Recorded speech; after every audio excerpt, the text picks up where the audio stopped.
अस्सलामुअलैकुम। मैं वेली लखा तो बोलता पिया। मेरा नाम मोहम्मद इदरीस है।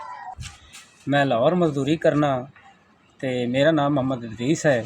एक टाइम दिहाड़ी लगती है तो एक दिहाड़ी लग जाए तो दाह टुट जांदियां ने। सर्दी का मौसम है तो निक्के निक्के बच्चे ने, मजदूर बंदे नहीं गुजारा होंदा 500-600 नाल। वो 1000 कमाइए तो उन्हां दा लोन तेल भी नहीं आता।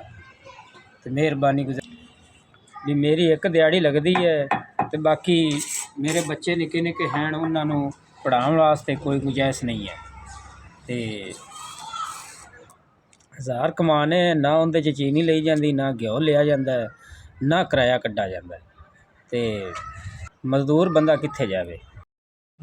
1 2 3 4 SVS तुहाडा शुक्रिया, तुहाडा 4000 मेरे को पहुँचाया है। बड़ी बड़ी मेहरबानी है।